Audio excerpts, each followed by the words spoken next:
ብዙ ሰው ይሄን ቦታ ይመኛል። ሚሊዮን ይመኛው ግን መሆን የሚችለው ምንም ሆነ ምን አንድ ሰው ብቻ ነው።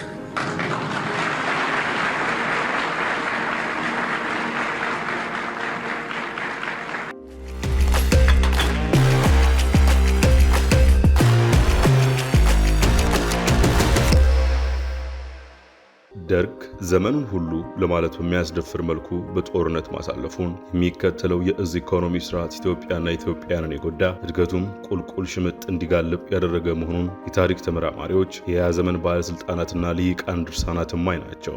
ይህንን ኢኮኖሚያዊ ውድቀት ለማድረግ ታዲያ ከዓለም አቀፍ አበዳሪ ተቋማት IMF እና ዓለም ባንክ ብድር ለማግኘት ይሞከራል። በነገራችን ላይ ኢትዮጵያ በዚህ ወቅት ማለትም በብልጽግና በሚመራው መንግስት አማካይነት ከዓለም አቀፍ አበዳሪ ተቋማት ጋር በገባ ውል መሰረት እንደ ውሃ፣ ኤሌክትሪክ ያሉት መደበኛ አገልግሎቶች ላይ ዋጋ ጨምራም እንደ ነዳጅ ያሉት ላይ ደግሞ መንግስታዊ ድጎማ ቀንሳም የ1 ሊትር ነዳጅ ዋጋን 129 ብር አድርሰዋለች። የኢኮኖሚ ተግዳሮት ሲያጋጥም እና IMF እና ዓለም ባንክን ደጅ መጥናትና ብድር ለመውሰድ በር ማንኳኳት የተለመደ ነውና የኮሎኔል መንግስቱ ኃይለማርያም የኢኮኖሚ ባለስልጣናትም ይህንኑ ለማድረግ ጥረዋል። ፕሬዝደንቱም ኢምፔሪያሊስት እያሉ በሚጠሯት ዩናይትድ ስቴትስ ከሚዘወሩት ተቋማት $700 ሚሊዮን ለማግኘት የሚያስችለውን ረቂቅ የውሳኔ ሐሳብ ደግፈውት ነበር። ይሁንና በሐሳቡ ስምም እንደሆኑ የገለጹት ፕሬዝደንቱ ኋላ ላይ ፍጹም ተቃራኒ ሆነው የመፍትሄ ሐሳቡን ውድቅ ያደርጋሉ።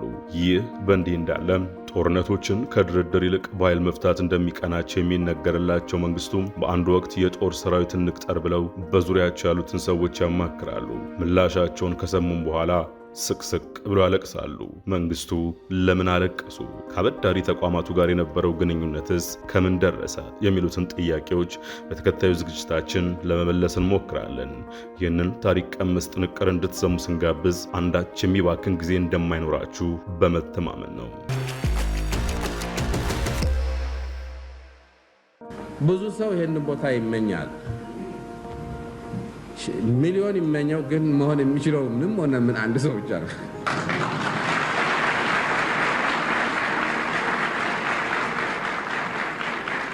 የደርግ ስርዓተ መንግስትንና የርዕሰ ብሔሩን እርምጃዎች በተመለከተ ብዙ ተብሏል፣ ብዙ ተጽፏል። ዛሬው ጥንቅራችን መግቢያ ሆነን ዘንድ በወቅቱ ከፍተኛ አመራር የነበሩት ሻለቃ ዳዊት ወልደ ጊዮርጊስ ሬድ ቲርስ ሲሉ ጽፈውት ደበበ እሸቱ የደም እንባ ሲል ከተረጎመው ጥቂት አንቀጾችን እንዋስ።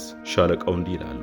ከሶማሊያ ጦርነት በኋላ መንግስቱ በደፈናው የወታደር አመለካከቱ ገነፈለበት። ትዕዛዝ ሲሰጥ ሁሉም በልምምድ ሜዳ ላይ እንዳለ ወታደር ጠብ ርግፍ እንዲልለት ፈለገ። በጦር ሜዳ ባገኘው ድል ሰከረ። የኢትዮጵያ ዳኝ በመሆን ብቻውን ሀገሪቱን ከድህነት ለማላቀቅ ተነሳ።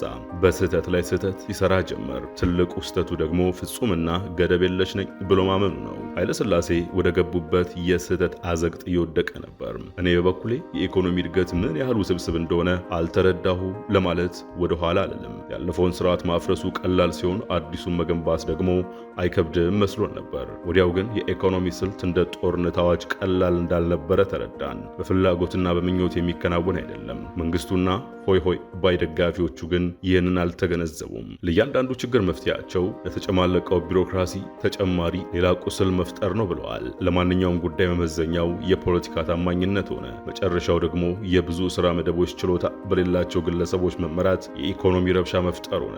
እያንዳንዱ የኢኮኖሚ ስርዓት የመውደቅ መንስኤው ከፖለቲካ ፍልስፍና አኳያ በርዕሰ ብሔሩ ውሳኔ ማግኘቱ ነበር። በዓለም አቀፋዊ የኢኮኖሚ ስርዓት ለመራመድ ደግሞ ይሄ መንገድ አያዋጣም። ትርጉም ያለው የኢኮኖሚ ልማት ለመገንባት ከምዕራቡ ዓለም ጋር ጠላቶቻችን ከምንላቸው ጋር በአጋጣሚ ሁሉ መልካም ግንኙነት በመፍጠር ነው። መፍትሄው የረዥም ጊዜ የእድገት እቅድ በፕላን መመራትና ከዚህም ጋር ሰላም፣ የህዝብ ድጋፍና በዓለም የኢኮኖሚ ዘዴ ውስጥ መታቀፍ ናቸው። መንግስቱ የኢኮኖሚውን ችግር በምስጢር የያዘው በመሆኑ እንደ ልማዱ በጥፋት ላይ ጥፋት እየሰራ ውሳኔውም ፍጹም የእልህ እየሆነ የምዕራቡን ዓለም ኢኮኖሚ ገባ።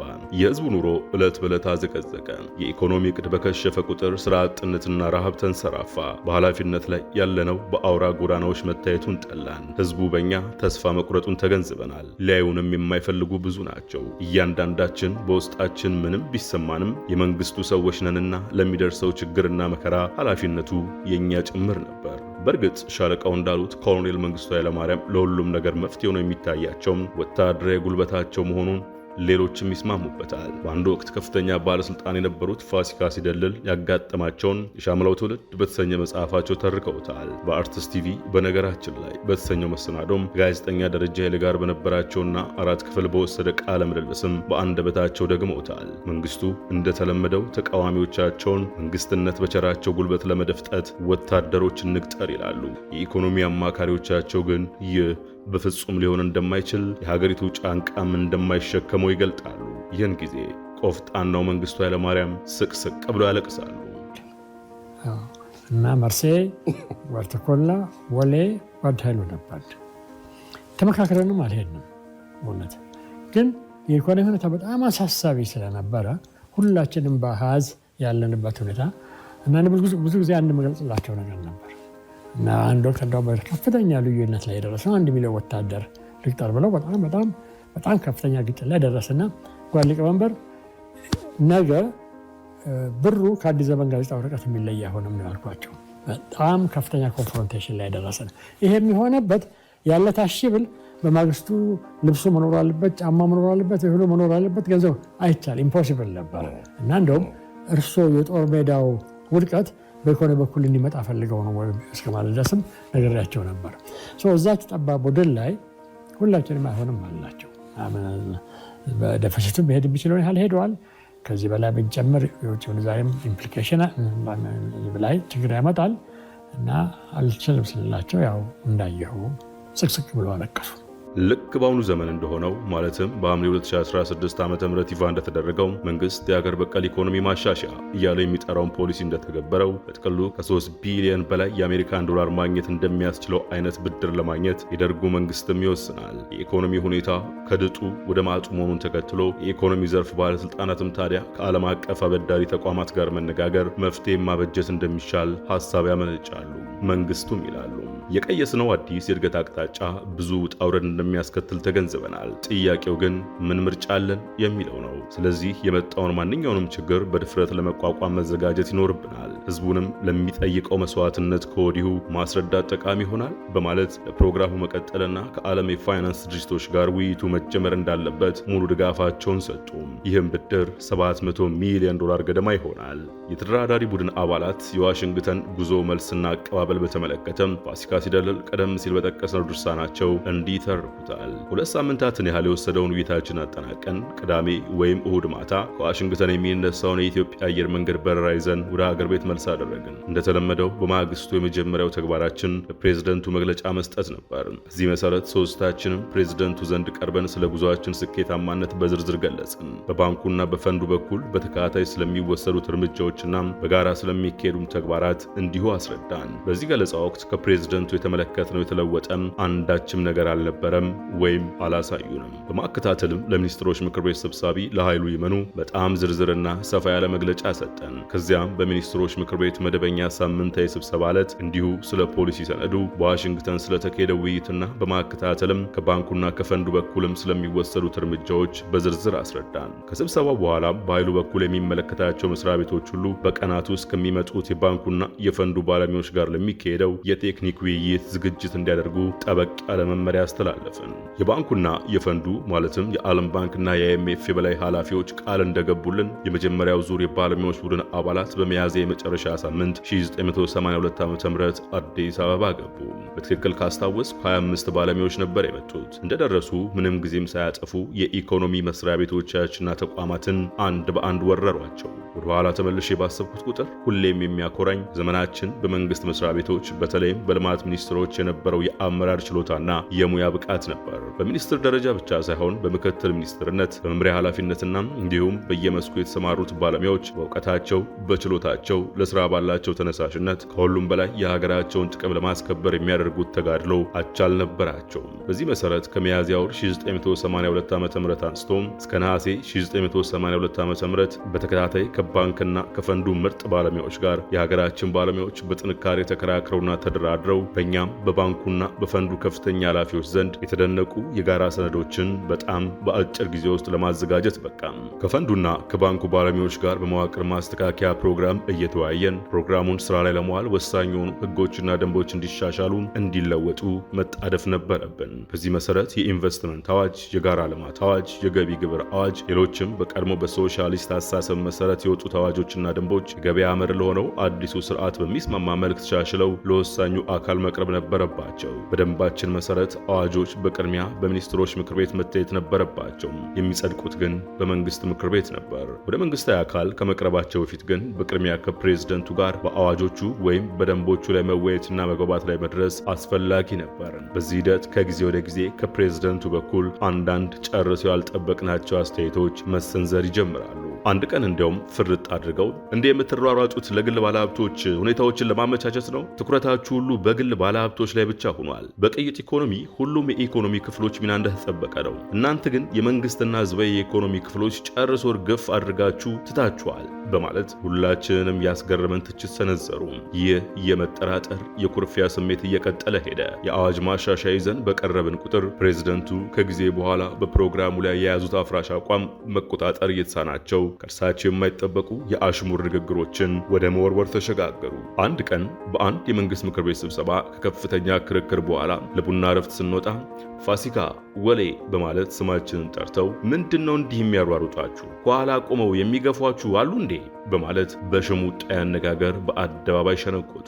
በእኔ በኩል ነገሩን በፈገግታ ከማሳለፍ አልፌ ወደ መልስ መሰጣጠቱ መሄድ አልፈለኩም። ወሌ ቸኮል ግን ጓድ ፕሬዝደንት፣ እንዲህ እኮ የሚያሯሩጠን የኢትዮጵያ ችግር ነው። የኢኮኖሚ ሁኔታ እንቅልፍ እየነሳን ነው። መዋቅራዊ ማስተካከያ ፕሮግራም በአፋጣኝ ጸድቆ የገጠመንን የውጭ ምንዛሬ እጥረት ለማቃለል እንችል ይሆናል በሚል ጉጉት ነው ቀን ከሌሊት የምንለፋው።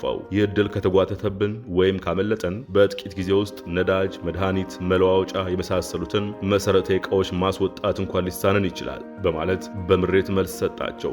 በአጠቃላይ በፕሬዝደንቱ ዘንድ ከዕለት ወደ ዕለት የሚታየው የባህሪ ለውጥ ቢያስገርመንም የዘፈን ዳርዳር እስክስታ ነው እንደሚባለው ብስጭቱ እርር ትክን ማለቱ ፍጹም የአቋም ለውጥ ለማድረግ ለመንደርደር መሆኑ ግን የገባን ውሎ አድሮ ነበር። ተስማምተን በጋራ ውሳኔ ያጸደቅናቸውን ወይም መግባባት ላይ የደረስንባቸውን ጉዳዮች በተናጠል የግል ውሳኔ መሻር፣ መለወጥ በመንግስቱ ኃይለማርያም አመራር ዘይቤ የማናውቀው አዲስ ነገር አልነበረም። በሁሉም መንግስቱ አቋማቸውን ይቀለብሱታል፣ ጥብቅ ማስጠንቀቂያም ይሰጣሉ።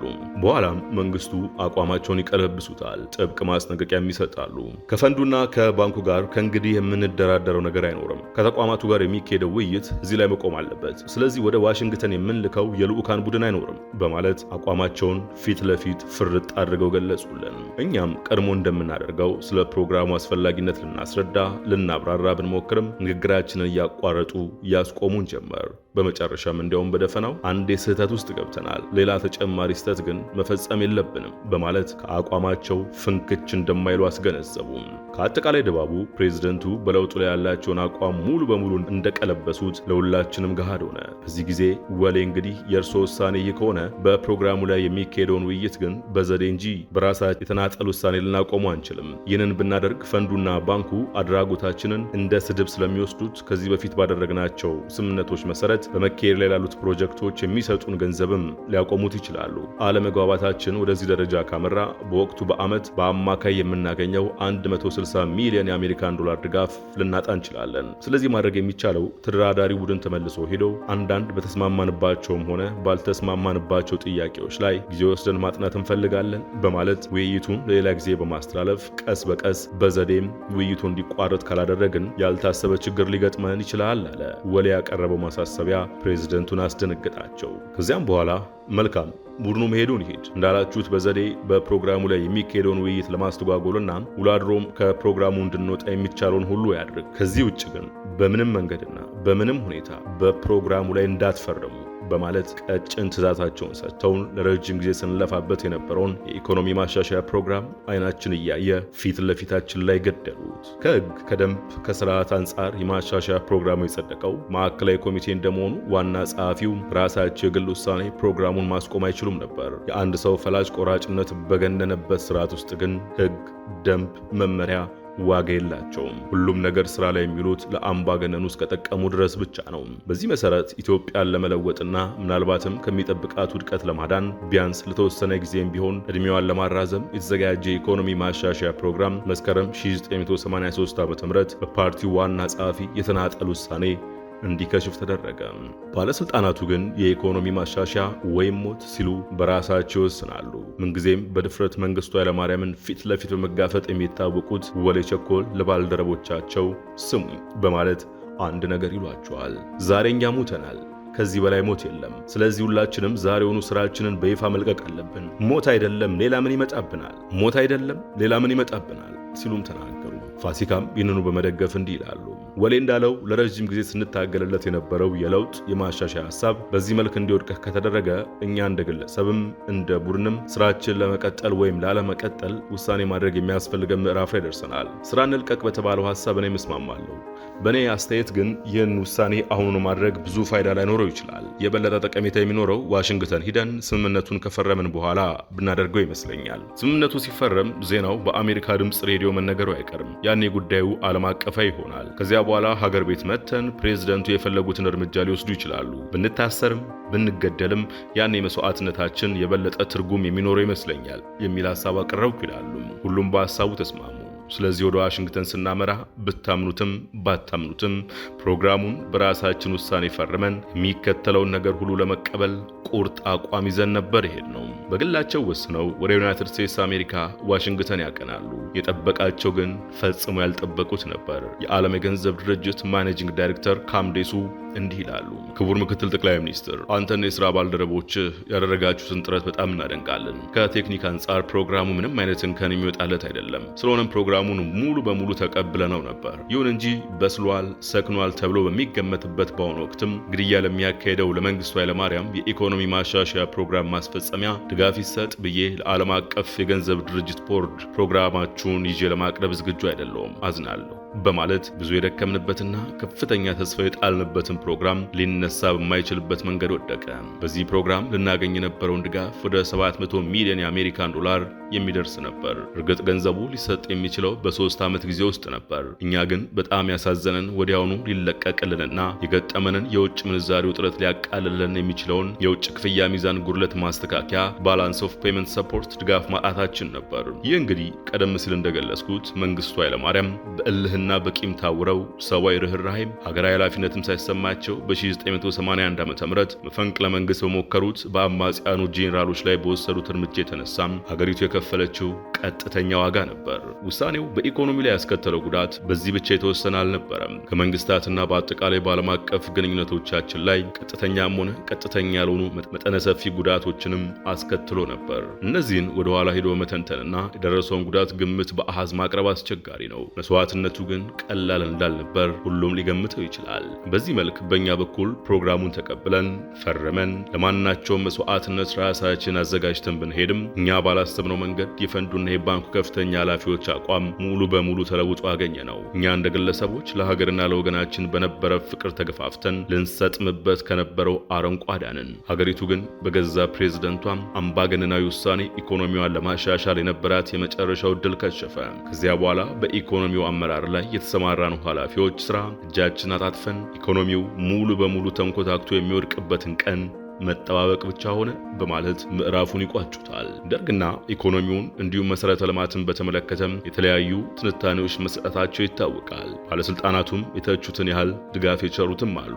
ለአብነት ሻምበል ፍቅረ ስላሴ ወግደረስ እኛና ቤቱ በተሰኘው መጽሐፋቸው የእኛ ኢኮኖሚያዊና ማህበራዊ ስራዎች በጭልፍታ ሲሉ በሰየሙት ምዕራፍ እንዲህ ይተርካሉ።